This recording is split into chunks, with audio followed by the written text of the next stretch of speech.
Transforming self and others live on YouTube. Today on our Wellbeing and Mental Health Day, together with Adrian Hales, who is a really phenomenal man whom I know for a while, who is not only excellent coach, he's also a really spiritual, great person with whom we had lots of amazing conversations, which were going deep every time. And we thought, you know what, that's it. Let's do it. Let's make it live. Let's make sure we can address a couple of great issues, a couple of great concerns, and a couple of great topics. Thank you, Adrian, for coming today. And you are welcome to this Wellbeing and Mental Health show.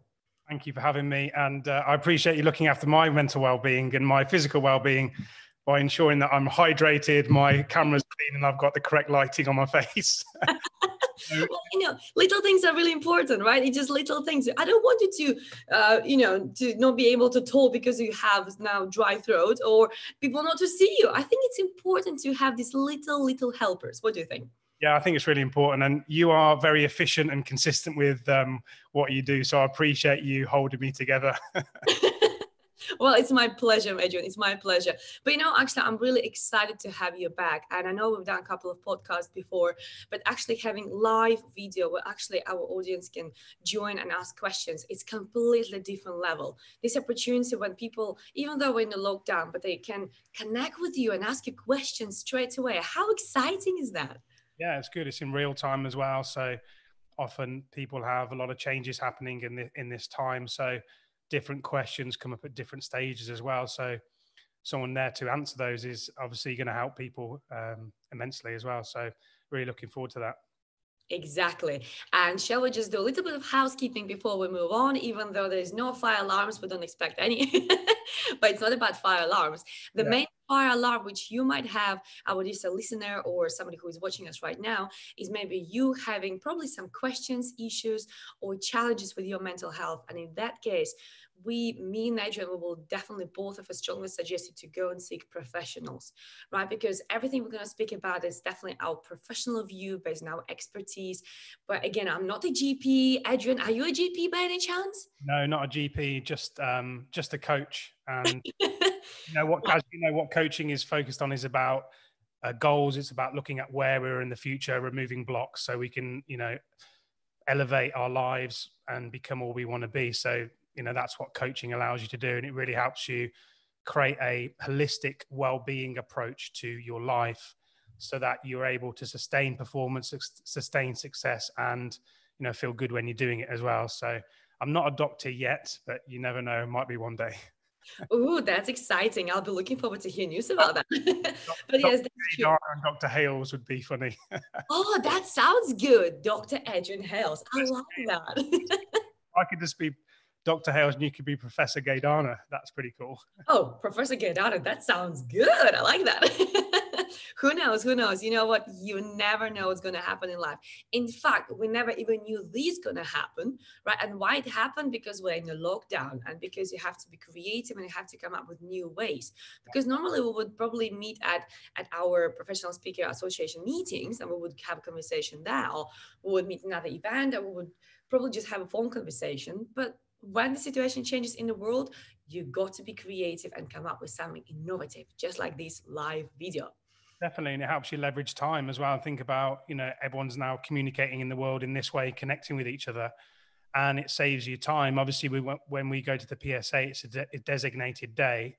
And, it's about refining your professional skills, working with other speakers who are excellent, and ultimately networking to grow your business. But this is a lot simpler way to leverage your time rather than having to get public transport. And, if you go on a couple of hour meetings, that's your whole day out the way. So yeah, I've really enjoyed certainly our last couple of podcasts together where we've got really in depth around personal development, excellence and achievement. So again, I'm looking forward to our chat today.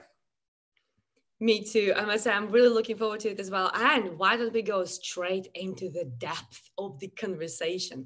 But before we dive into that, let me just ask you a question, Adrian. Why is it important to you? I know you're a life coach. I know you're coaching people. I know you're developing your programs. why is it important to you personally? And why do you think people should pay attention to their mental health and their well-being, especially during these times? I think it's, personally, I think it's important because what you can find over time that it can, if you're not addressing your mental well-being, it can affect relationships and how you relate to other people in the world.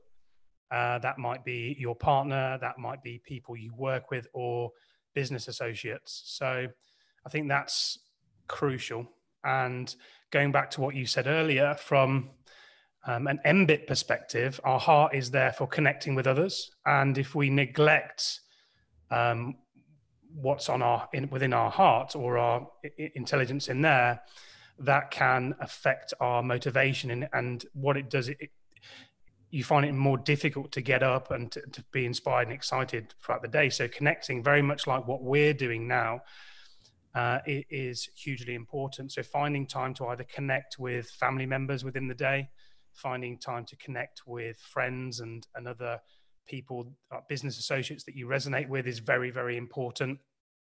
And also finding time to connect with nature or something you really enjoy, whether that be a musical instrument, whether that be health and fitness, you have to be connecting from that. So I think that's really, really important as well. And a lot of times, sometimes when we're looking after our mental well-being, we feel that that we don't have a choice, or we're stuck.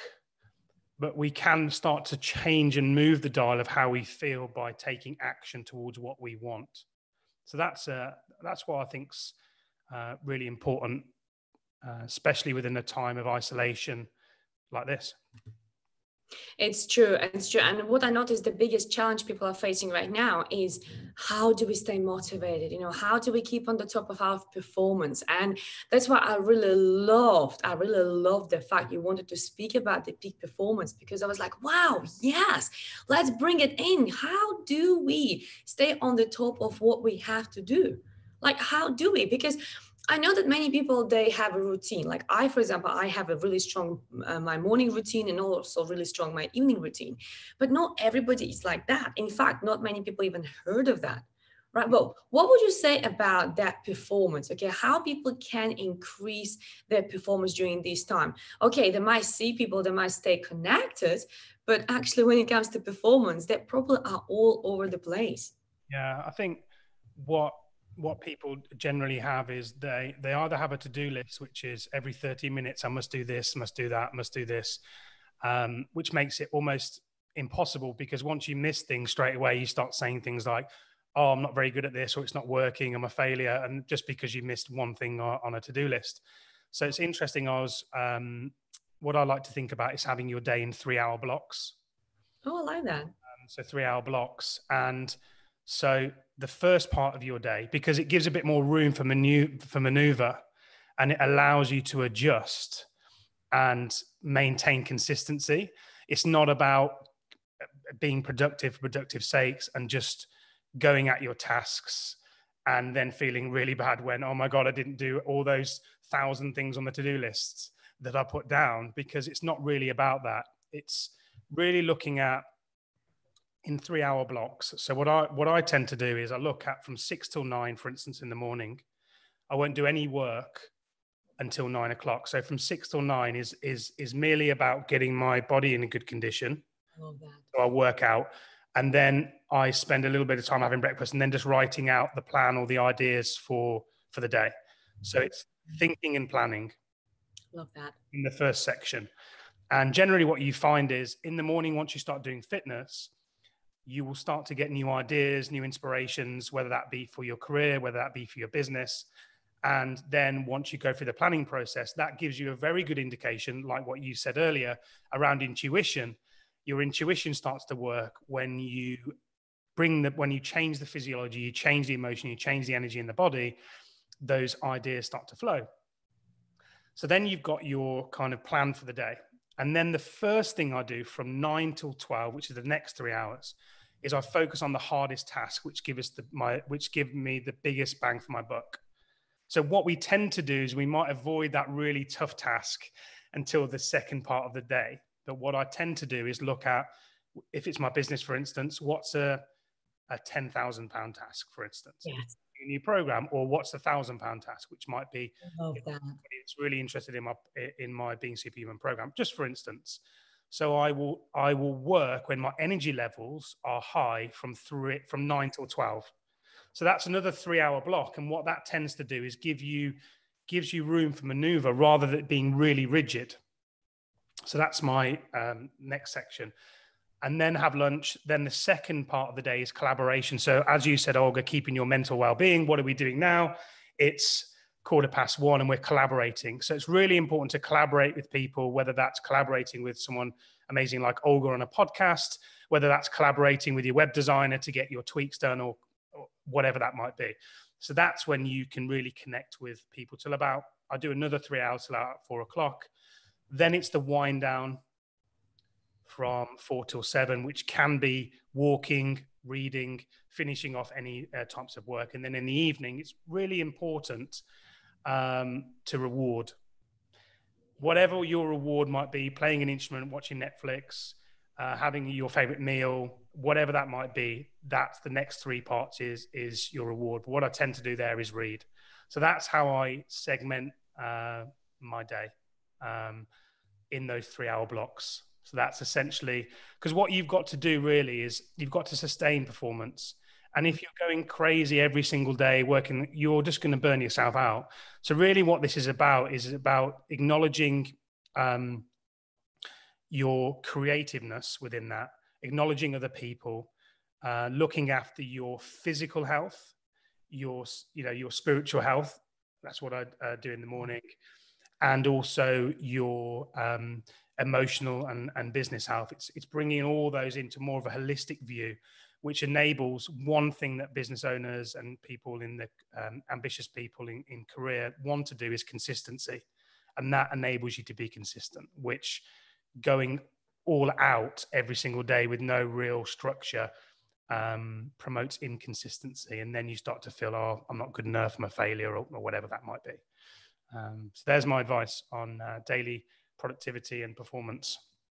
I love that. And I must say the way how you broke down your day into blocks of time is really powerful. And it's something what actually I apply with many of my clients. They all do it differently, of course, because everybody's so different and everybody's routine is so different. But I think everybody needs to find their own beautiful balance, their own beautiful way of how to do that. And it's remarkable how great reviews actually people are saying. So what you are saying, I'm like, I know, because I heard it from my clients, because I do very similar stuff. For me, it's my morning, actually. My morning is, I would say, the most challenging time in terms of me growing. And I used to wake up like really ridiculously early, like at 5. And now I'm like, well, Olga, take it easy, wake up at 6. So, it's a lockdown. You don't have to be in traffic for 2 hours a day. So you still have this extra hour just to take it easy, really. But my mornings, just like yours, actually, Adrian, is the same. It's my me time, and I call it my me time. And when I work with my clients, I'm so protective of this time. And whenever it is discussion about whatever the issue they have, right, like relationship or depression or whatever, I'm like, no, me time. We start with your me time, because if you don't have this block of time, and it could be starting with half an hour a day, right? Because if somebody never spent 3 hours a day, Adrian, the people listening to you right now thinking, wow, this is Superman. He spends 3 hours. I don't have 3 hours, right? But it was a journey for you as well to go from probably an hour to maybe 2, and then maybe now 3. But if you have your own productive time, when, for example, I do my journaling as well and do my exercising, very similar to you as well, when you just focus on your mentality, this is when actually you empower yourself for the rest of the day. It's so powerful. Yeah, I agree. And I think it's not as always rigid as that. I suppose those 3 hours, yes, I'm consistent with it, but then some days I might not do something or forget to do something. Then what I'll do, because it might be say something in the morning, but then I've got flexibility throughout the day where I can put it at the end of the day. So I'm not feeling, I kind of missed it out. So it's playing around with those segments, those 5 segments, and working out the best way that it's going to ultimately work for you. And what I tend to do is look at, okay, so how did that work out? What results did it deliver? Yes. and then readjust. So I might change it slightly, I might readjust it, and then just see how that feels. The most important thing to do is create a feedback loop. So at the end of the week, how did I do based on what I set out to do? Now I've got a very simple thing on Trello, and what I do, which is basically you can create these boards where you can manage your time efficiency. So I create a thing on Trello, and then every single day I have my 5 segments, and I do 1 or 2 things in those 3-hour segments, and then just put red for needs to be done and green for complete. So I can look at the back of my week and see how many greens I've got opposed to red. And then I know how I did based on what I set out to do. Whether it's loads of reds, then something needs adjusting. Whether it's loads of greens, then I'm on the right track. So it's creating a feedback loop, and it can either be Trello or it could be just some questions, what worked well, what can I change? So yeah, as I say, a feedback loop is important, because what you do is you define a criteria for success, then you measure yourself specifically against that. What I think where some people get burnt out, or they start to think, oh, I'm not productive, or I need to be better at time management. What's happened is they haven't set the correct criteria out. What they should be really saying is saying, I need to be better at time managing. What they should be saying is, I need to manage myself better within the time that I've got. And that's a very simple way of doing it. But, very similar to your approach. As you said earlier, you get your clients to do those similar types of buckets. But as I say, with the 3 hours, it gives you a little bit more flexibility rather than something very, very rigid. Because when you have something rigid, it doesn't make you feel good. It makes you put yourself under too much pressure. It's so true. It's very, very true, because nobody wants to feel under pressure. Like, since our childhood, we want to be praised. And if you look at the child, when you go to your child's bedroom and you see he or she tried to tidy up the room, and he says, Mommy, Daddy, look, I tidied up the room. And you go, yeah, well done, sunshine, right? And you praise them. What happens next? They want to do it more. And the same happens with us. When we reward ourselves, as you said, at the end of the day, if you reward yourself, you will want to do more of that. But very often people actually beat themselves up for saying, oh, I was supposed to meditate for an hour and I've done only 10 minutes. Or I was supposed to go for a walk for an hour and I've done 20 minutes. And I always say, focus on what you have done. Put down what you have done and reward yourself for doing a tiny step towards massive loop, rather than concentrate that you haven't done this marathon today. Because come on, it's about praising yourself. Yeah, I think it's really, really, really important. But you might also have potentially people that are self-employed or work for an organization. And what you might find is they're an ambitious high achiever. They might have been an excellent high achiever years ago, whether they got into sport or they started some creative passions. And now they might be in a job or running a small business, which doesn't completely fulfill them. They might be there. For instance, it might be a director in an organization who started a small project on the side, like a creative project or a small coaching business. So they're kind of half in, half out. Or it could be a business owner that just decided to do that because that's what everyone else is doing, and then realize now what they're doing is working in a business that doesn't truly fulfill them. So another way of looking at it, based on what you just said, Olga, is that, yes, obviously they're in a point of transition at the moment. So they've got to keep the money coming in with either their business or their career. So it's very important to have that sense of fulfillment and that sense of flow, that if your career doesn't deeply fulfill you and you're not doing the work that you're born to do, then it's just creating that on the side and making sure in your spare time that you are bringing that to life, whether it's an hour a day, a couple of hours a day, whatever that might be, because ultimately you're going to be doing more inspiring work, and you'll get to a point when that will take over. But I always say every single person in the world is born for a specific reason. And it's important to find out what that reason, that purpose is. And however small, big or small, express that and create that in some way. I remember working with a coaching client once. And they were a director in an organization and they had a coaching business on the side, or they were kind of starting or thinking about doing a coaching business on the side. I think they created some type of meetup groups, but they weren't doing coaching yet. And they were so focused on the 5 or 10 years down the line, it kind of overwhelmed them. And what that can do is stop people from taking action. So it can be a very, very simple mindset shift. I just said to that person, go and get some business cards printed with your name and your coaching business on there straight away. That is, I know it's a very simplistic step, but anybody out there, I would say, just what's the simplest thing you can do now? And what that does is it brings the decision point to now. And it's not like, oh my God, I've got to create this website. I've got to create this coach business. I've got to get clients and all this stuff. How am I going to do it? I'm not even a qualified coach and all this type of stuff, which is overwhelming yourself. Just what's the simplest thing to do? I love that. I love that. And actually, we have beautiful comments here. People are watching, and it's quite interesting how Maria and Howard, they're quite regulars, actually. They're quite regulars, and very often they have chats in between them. So now it's another situation where they're actually praising. Maria says a great tip. She says about the Trello and the blocks of times.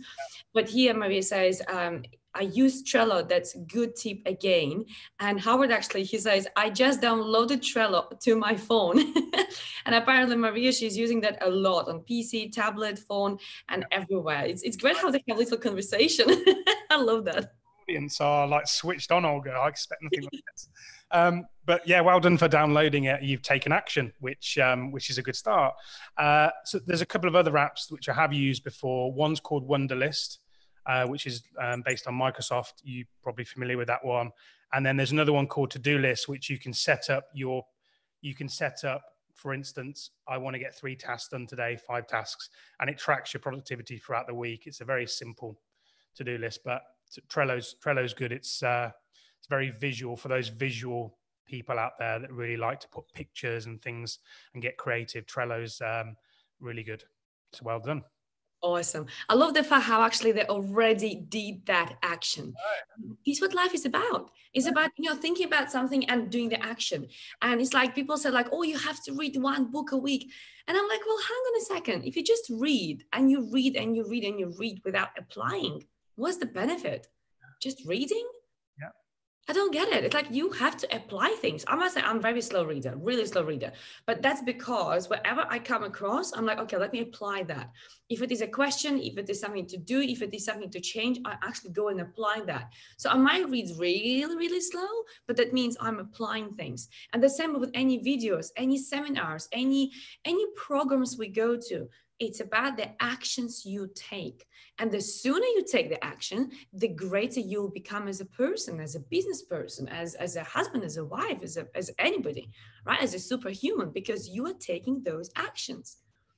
It's a great point. I think we can only learn by taking action. We can only learn by actually doing something, because then we can reflect back on, did it work, and it gives us feedback. So I think that's a really important point. And sometimes we can get paralyzed with taking that action, and that's when procrastination comes in, because we overthink it. Whereas if we just look at what's the simplest thing to start that, or how can we implement that, what's the one thing or the simplest way to implement that, what we are actually doing is putting it out in the world there to get feedback, to see whether it works, whether it doesn't, adjust it, learn, and reflect, so we can make it more efficient next time, whether that be launching a new program, whether that be climbing the career ladder, whatever that is. Implementation is really important. Exactly. Because implementation is the key to success. Without implementation, it's like with driving license. Imagine getting your driving license, putting it on a shelf, 5 years later, going back to the car and expecting yourself to be a professional driver. Like, it doesn't happen. It just doesn't happen. I remember me driving for the first time, I crashed my car. Next day, I crashed my car. That's it. Because how many times did you take to pass your test, Olga? I did pass the test straight away, but I was thinking I'm really good. I was thinking I'm a really excellent driver. It was a little tiny bump, literally that I bumped my lights. But that was because I did take the action. I did drop. And I must say, I think I was too brave, because what I've done, I passed my driving license. The next day, I drove straight away to a capital. But it's like, passing driving license in a small village in UK and driving to London. It's like you don't do that. You get used to and you practice and then you go. What Olga does, she just goes straight in. And as a result, I was trying to be too quick in a completely wrong environment, and it was really tiny. It was a little bump, and just my lights were broken. That's it, nothing else. But that taught me a massive lesson. It was about, even though you take that action, still be mindful, right? Don't try to be overachiever. Don't try to super succeed, because you got to be also kind and mindful of yourself. Because very often we'll say, right now, I just will go to the gym and I will exercise for 3 hours a day when I haven't spent even 5 minutes in the gym. Yeah. And that will do more harm than benefit. Yeah. So do the action, but be very mindful of your action. Be kind to yourself. And you've got to realize your triggers. So understanding if you are going to a place of burnout, if you are going to, as Olga said, high performing and going after what you want, you're going to have to realize your triggers. So what are some of the things that pull the rug under the carpet from you? What are some of the things that make you feel anxious? What are some of the things that demotivate or create that low mood? And make sure that you understand what specifically is the trigger. So it could be, you're working too hard throughout the day, and you get to a point, say at 3 o'clock in the afternoon, where you start to feel anxious, or you start to feel a sense of burnout. And that is the prime point where to just down tools, put things down and go for a little walk with a family member, or change your focus a little bit. What you would want to try and avoid is pushing through those barriers too much, because what it is really about is about reconnecting and resetting your energy. And sometimes that means just walking away and going to get some fresh air. I love what you said. That I absolutely love it, Adrian. Honestly, this is so wise. You said at the very beginning that watching what triggers you and observing and analyzing your behavior, this is so crucially important. If we don't observe what exactly triggers you, how do we know what to avoid? Yeah. And very often that could be a little thing, like a really tiny thing. It was really interesting how once a client of mine, he said, like, what makes him angry, because we're working on his anger. He said, what makes me really angry when somebody points at me like that? And I was like, oh, that's interesting. Why would that make you angry? Because again, that was triggering something, right? That was something in his memory, what was triggered. And he said, oh, it was something to do with school, when teacher was always pointing at him saying, you will never be successful, you will never achieve anything, and things like that. And I said, well, but can you see how you planted the meaning of that pointed finger with a very negative event, right? And therefore, as a result, everybody who does that, now it is negative, but does it have to be? Right? So knowing what triggers you can then analyze it, and then you can change the story and the meaning about that. Because when it comes to the second bullet point of this meeting, the transformation of yourself and others, the transformation starts with actually knowing what triggers you in the good cases, but also in the bad cases, right? Because we are a combination of negative and positive, good and bad, like helping behavior and not helping behavior, right? So, but what would you say is, like one of the most important steps in the journey of transformation? Because knowing yourself, it is important. Knowing what triggers you and measuring your successes and noticing what you're doing is really important. What else do you think is crucially important on your journey of transforming yourself?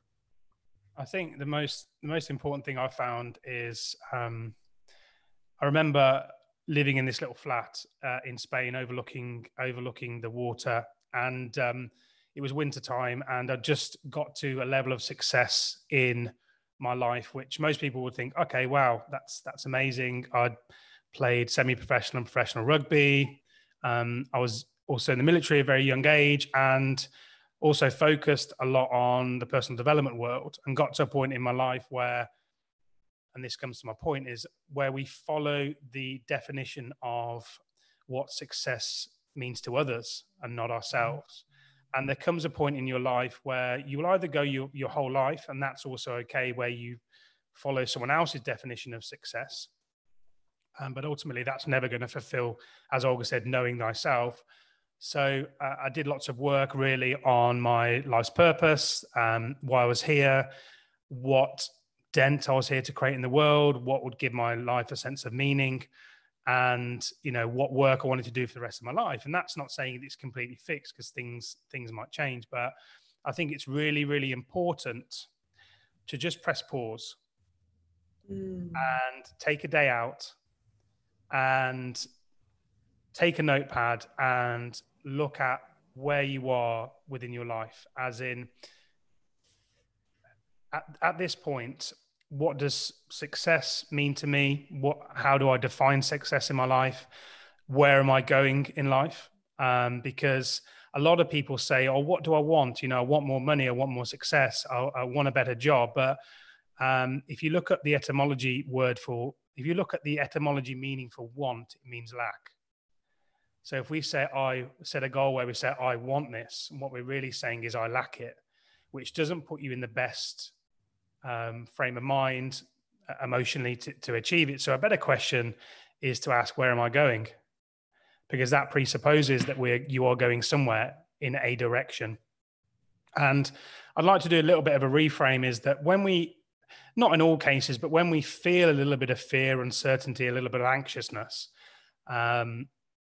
when we start to move towards our path, or what would give our life a sense of meaning, whether that be work, whether that be starting a business, when we feel that fear or uncertainty, most people will be like, oh my God, it's fear of failure, I'm going to fail, da, da, da, da, da. But it actually means we're going in a direction. We're going in the right direction. Because if we were just sat on the sofa not caring where our life was going, we wouldn't feel that fear. But what it presupposes is that the reason we're feeling that fear is because we're going into a place where we haven't been before, which means we're going in a direction or in the right direction. So that's important. I love that. I really love that. And it's quite interesting how you gave this really beautiful analogy of everybody's having their own successes. Yeah. Result, everybody will have their own success formula. And their success formula will not work in your life, because you're a different person. You have different skill set. You are different age and everything else.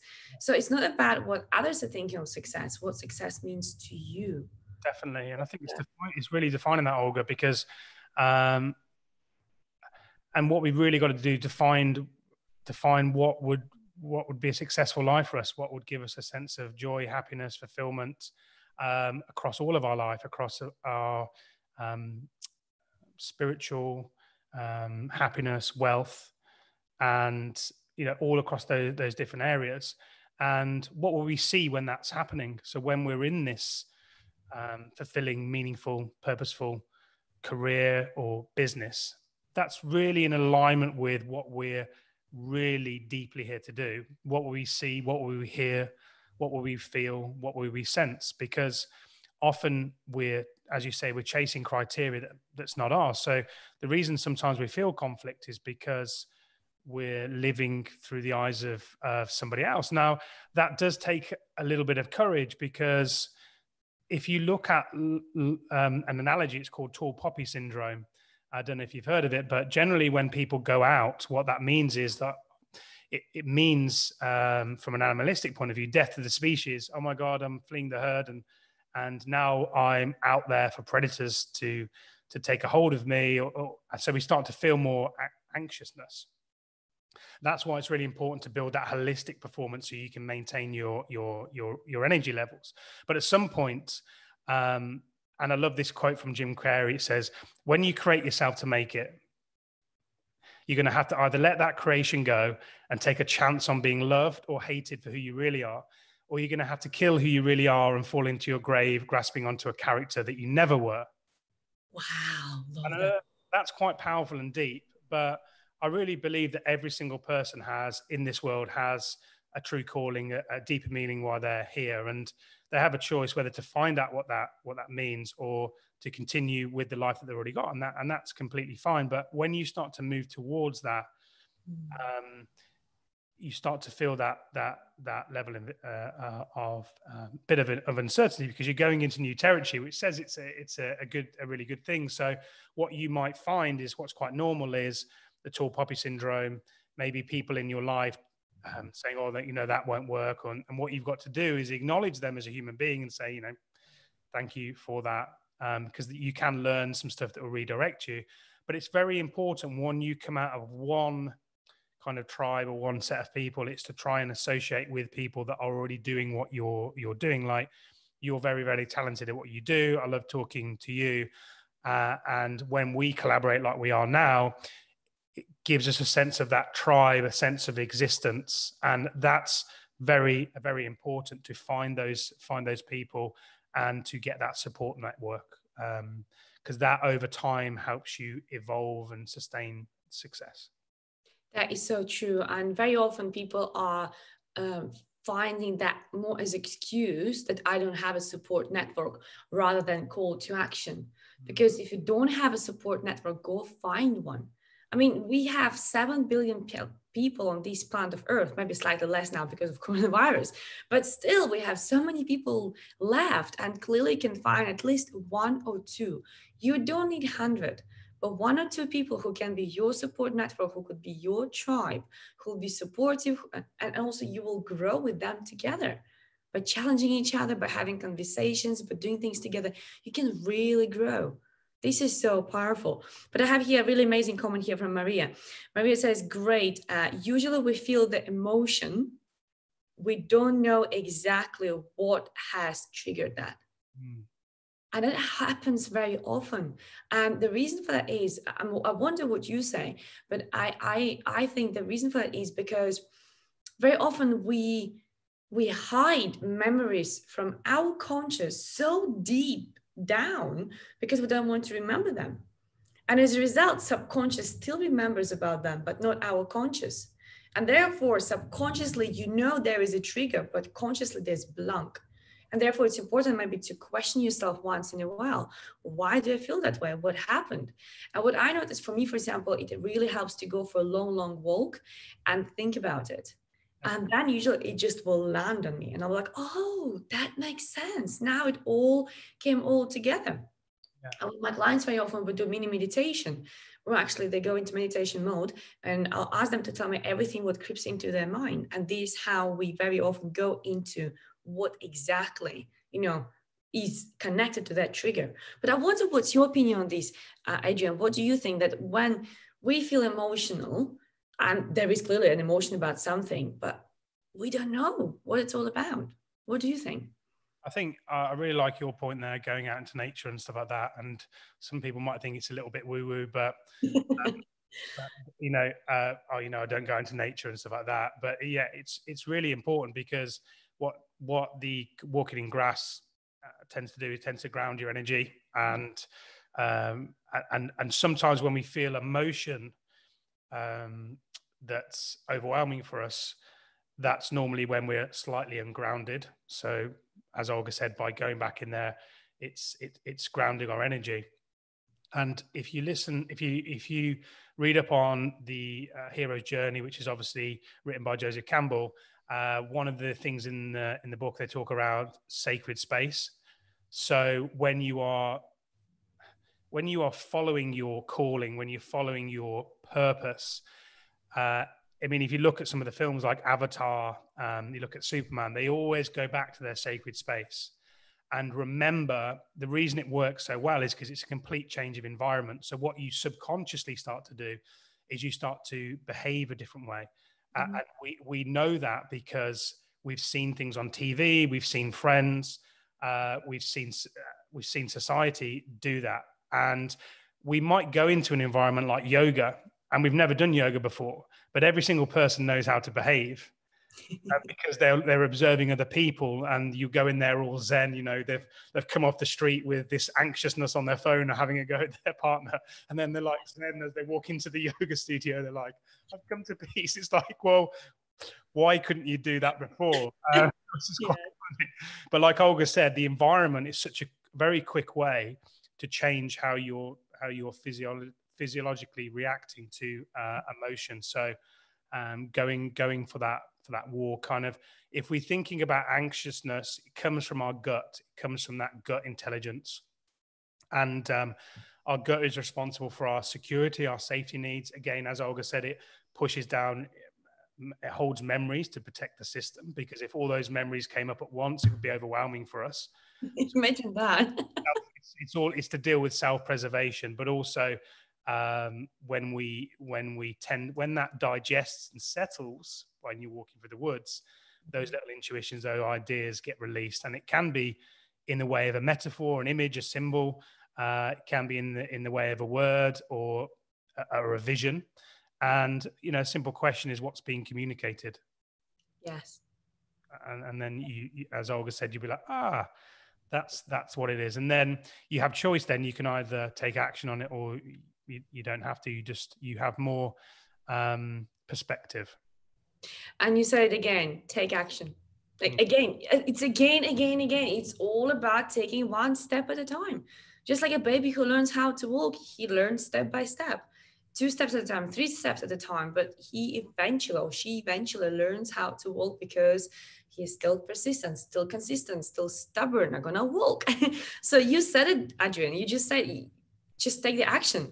But I love what Howard actually also saying here. He says, I remember once hearing Tony Robbins say, never leave the scene of a good idea without taking some action towards achieving it. How powerful is that? That's a really good phrase. Thank you so much, Howard, for sharing that. And it's true, it's just like what you, Adrian, say. It's about taking action towards dealing with that triggered emotion, triggered memory. What can we do about that? Is it informing us about something what we need to change? Or maybe it's a memory which actually subconsciously build a story in our head, and it's controlling us, and it's really, like hypnotized us so much that and it's finding out the connection and dealing with that. That's what's important. I agree. And it is about conditioning ourselves, our neurology, our physiology, our emotional response. Is about intentionally conditioning ourselves. So when you create your month, your week, and your daily schedule, it's about having something every day you do that challenges you a little bit. I know I was going on about cold showers, and cold showers initially are very, very difficult to start to do, because you have this lovely hot shower and you're like, oh, I feel really good. And then you turn it to cold, and you've got to get into it. It's absolutely freezing cold. And what I found over time is that it used to be about a minute where I was kind of trying to get the courage to do it. And now it's literally within 1 or 2 seconds, I'm straight into the cold without even thinking about it. But what you find is that having to be brave and courageous, just going into a simple cold shower, what you find over time, it conditions yourself to be able to take action. So it's not saying everyone has to freeze to death in a cold shower, but there's something that you can do every single day, whatever that might be. It takes a little bit of courage, which is safe, and that you can bring into your morning routine. Because as Olga said, yes, it is important to take those smaller, big actions, but then you can call upon that. You can go back to that experience, and you can call upon what you learned there and how that enables you to spurt into action. And you can use that within your business, your career. If you're putting off a certain task, normally it takes say 5 seconds to get into the call, but you can go 3, 2, 1, and then embody how you are when you're doing that very short task, and then automatically it conditions yourself. So it's as much about doing that as well, conditioning yourself. Love that. And I must say, you're so brave with doing cold showers. It's something what it's on my mind, and it's something what I'm planning to do, but I still haven't done it. I'll be honest. I know there's a great benefit, but I'm such a big lover of hot showers, and my temperature must be super hot. It's like super, super hot. Yeah. So I honestly, I even have shivers now thinking about cold shower. I don't know how you do it, Adrian. I might take you in a challenge to say, right, the next. No, I'm joking. I won't. Really. No. Interesting enough, for people that are listening, in terms of balancing emotions and stuff, what we're talking about is a hot shower. Generally, what a hot shower does is it brings you back into a rest and digest. So it brings you back into parasympathetic balance, nervous arousal, which basically means a sense of rest, relaxation, and so that brings you back into that. Whereas a cold shower brings you from a low mood into a bit more kind of energetic, sympathetic, nervous, but it brings you back into balance. So that's what it's useful for to do if you're trying to condition. But if you're somebody that's very, energetic on it, sometimes you would need to do a warm to bring your energy levels back down. Yeah, I think that's my preference for hot showers, because actually I'm quite high energy naturally, and people always wonder, are you always high energy? And I'm like, well, of course I do have my moments, and I call them brain numbing. When, if I have a bit of brain numb, a bit of like, yeah, I'm not that high energy, I usually go on YouTube and I watch some Michael McIntyre or something like that, and I'm like, I'm fine again. Just to have a little brain break. Really, it's when you stop your brain and nothing goes in there, nothing happens there. It's really important to me. But I think you're right, that's why probably I prefer hot showers, because actually it relaxes me more and it cools down my energy rather than bringing me even more higher, because any more higher, I don't think so there's a need for that. I think I'm good with that. It's staying that balance. Yeah, as you said, it's the energy conservation as well. So as we said before, segmenting your day so you can be energetic when you need to be. I think there's about 3 spikes throughout the day, so it's creating your day around when you have the most energy. Which is interesting. Earlier, what you were saying also, Olga, about books, and something that's worked quite well for me is that I've suffered from dyslexia. Now, I don't see it as a limitation. It's helped me do certain things in life which I couldn't have done before. But dyslexia, I see it as a bit of a gift. But what I found was that getting into like really thick books that are long, I'm okay with a short book, but a thicker book, it's very difficult to get through. And obviously, you were speaking about reading earlier, and I think it's really important once you understand your purpose and you understand your deeper calling on this world, is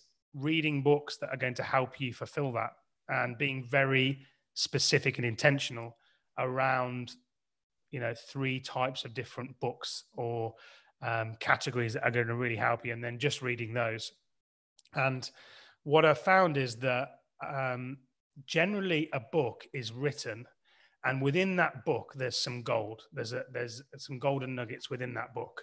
So a great way to, as you say, to prep the subconscious, because within your subconscious is where your values are, is what's really important. So you focus on what's really important based on your identity, who you are, who you believe you are, and what's most important, which are your values. That tends to subconsciously move your behavior towards things. And when you look at a book and read the front and the back, the author, the table of context, and just spend 10 minutes flicking through it, what you're doing is your subconscious is working out, is this book relevant to where I'm going? Yeah. And what parts of this book are going to really, really help me become exceptional in my chosen field, for instance.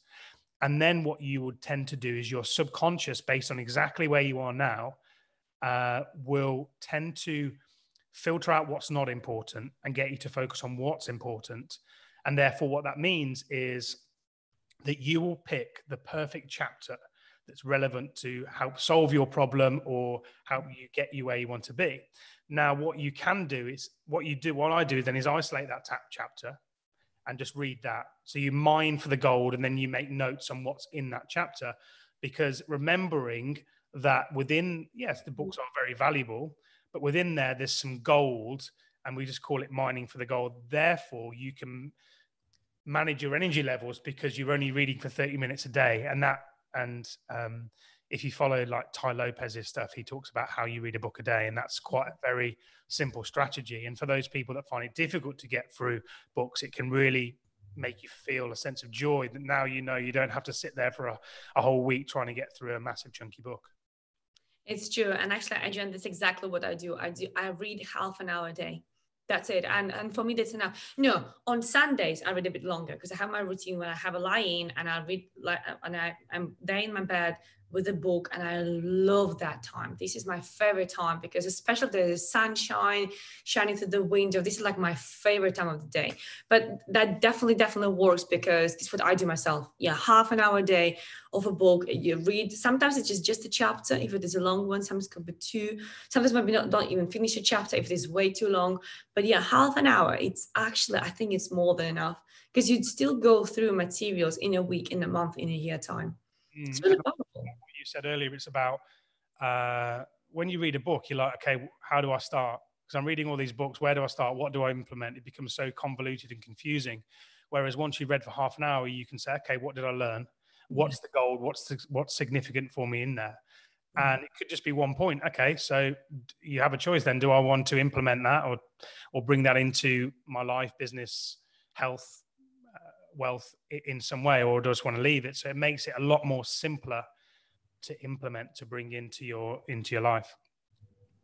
You know what's interesting? That we actually have Howard here doing really great actions. You know, it's really inspiring.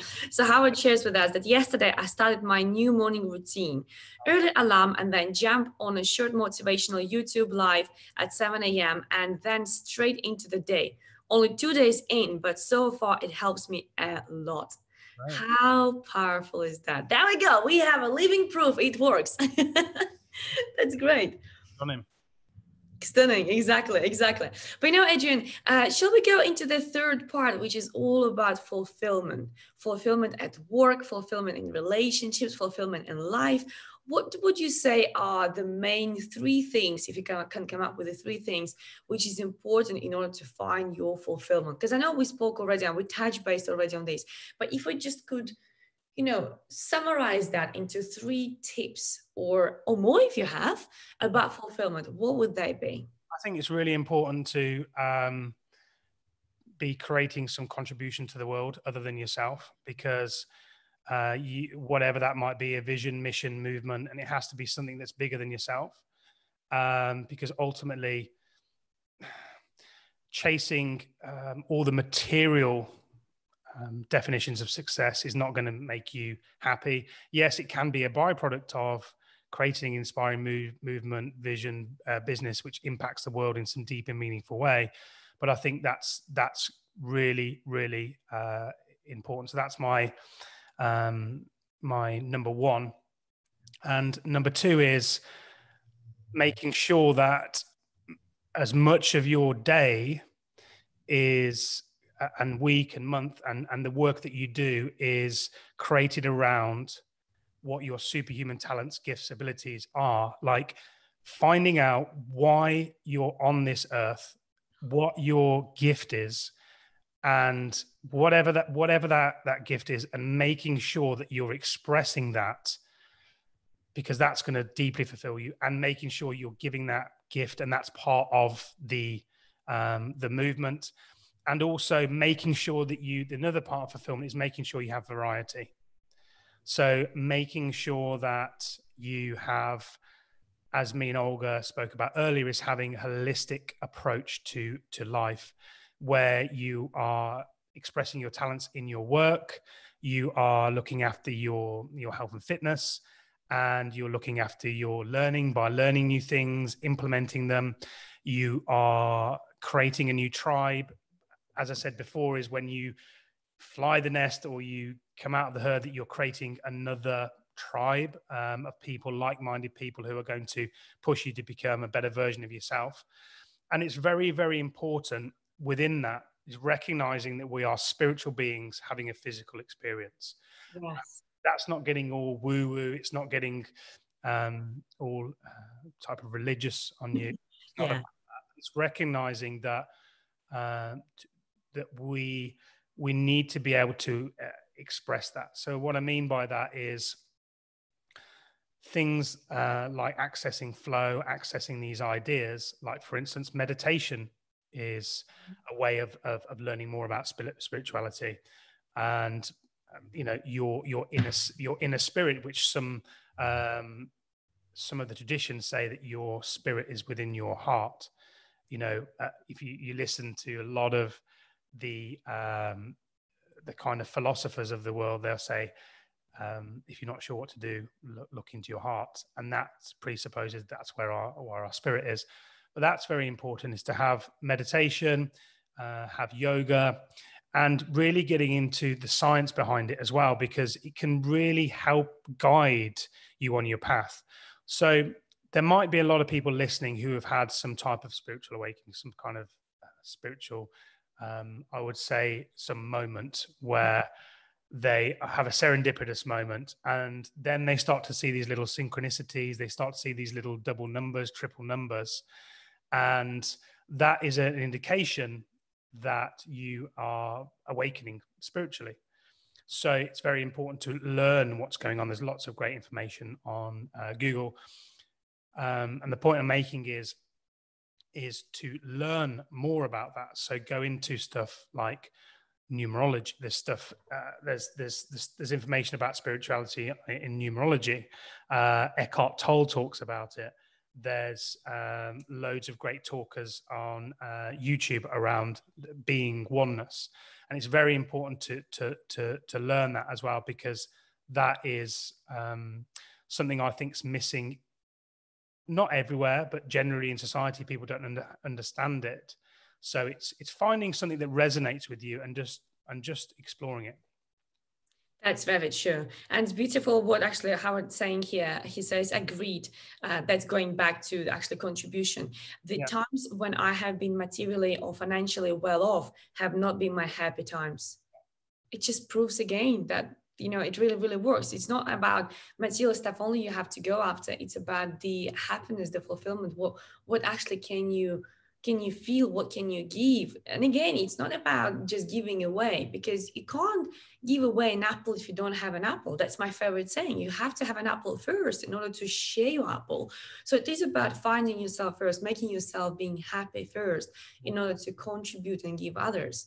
But when people go just after material stuff, it definitely doesn't make them happy. And I had numerous phone calls and sessions with those clients who call me in desperation and say, Olga, I've got everything. Everything I ever wanted came from a council estate, and now I have absolutely everything. I'm not happy. I'm not fulfilled. And I must say that, as much as everybody will think, oh, I know what you should do with your money, I actually feel really sorry for them, because I know that what they were doing, they were chasing their dream, but their dream was a bit fake. Their dream was just about flashy stuff rather than being happy. So I love what you said there. It's about contribution. It's about doing what you're best at. And if you would summarize, because I'm doing that like summary, like three short words. How would you summarize your third tip? So spirituality, would we say that? Connection? I would say reconnecting with your true self. Yeah. And reconnecting with your true self, which is beyond your name, beyond your title, beyond what society is called you, and really just using it as a self-exploration, and just get curious about it. Get curious about spirituality, get curious about numerology, the hero's journey, get curious about meditation, and find something that resonates with you, and just make sure that that's something you're learning within your books, because it can lead you into a deeper discovery of who you are.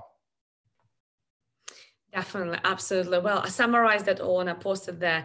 And it's really interesting what Maria also says. Definitely, society need to awake for the immaterial awareness, spirituality, and energy. And Angel, what you said there is really powerful, because we all are more than just bones, bodies, and stuff. We are more than that, but very often we forget about that. And it's quite remarkable how since this lockdown, many people went into panic mode when it was about, oh my God, how are we going to earn money now? And we need more money for bills and food and what we're going to do. And they completely forgot that not going out means not spending money, right? And actually that was self-care already as well. If you don't go out, you don't spend money. That means money is saved in your household. But at the same time, people did forget for some time that this time was given to work on yourself. Yeah, it's a chance to find where you're going. It's a chance to, once you've now viewed that, if, you've lost your job, or you've been furloughed, or you're like, oh my God, I've just been made redundant. This is a chance for you to redefine where you're going, and a prime indication that these massive corporate companies where we put all of our hopes, our dreams, our security, and we want to be led, that actually are sometimes quite fragile and fleeting. So, and he realized that if I can fail at what I don't love, as Jim Carrey says, you might as well take a chance on doing what you love, because he would rather, I mean, a lot of these very successful entrepreneurs talk about it, is they'd rather fail and do something they love or than fail at what they don't want to do. Oh my God. And this is such a powerful way to finish off the session. Yeah. You'd rather do what you love. Well, I hope everybody who listened to this video will actually follow this tip. And I'll be curious to know what actions will people take, because there was so much value what we shared today. And Adrian, you have so much wisdom within yourself. I so respect you for that. I so respect you for coming on the show and actually sharing with people what you know, your expertise, your knowledge. And it's so powerful, the fact that you do it yourself. So you walk the talk rather just talking about wishy-washy stuff. Thank you, Adrian. Really appreciate you. Pleasure. And I think that's really, really important, is that when we are coaches, when people start to build their tribe, is that it's very important to walk your talk, because integrity and being congruent with what I say I do is hugely important, because you'll end up inspiring people to create the change and take action in their life. So I am getting a little bit older and a bit wiser. That's why I've got the grey beard. But no, I really appreciate these chats with you. They're obviously a very human conversation of two people that have progressed in life, overcome certain challenges, so have been there, done it, got the t-shirt, and who are always learning. Yes, that's true. Thank you. And we have actually beautiful comments here thanking us. A very beneficial hour from Howard. Thank you both. And Maria says it was brilliant. Thank you. Well, thank you for watching us, and thank you for being great participants, asking questions, and also typing your answers, what you do and your progress. And really appreciate you. And everybody who will watch this video, thank you so much in advance. Enjoy that. But please remember, if you are concerned about your health, if you're concerned about your well-being, please go seek specialists, because you need to address that. And what can be better than going, seeking for help and helping yourself and being absolutely fulfilled and a happy person? Because that will really help you. If that's in the way for you, that will, once you've gone to seek professional help, then you will be able to focus on, really where you're going. So it's great advice from Olga. Exactly. Thank you, Adrian. Really appreciate you. Thank you very much. Until next time. See you later.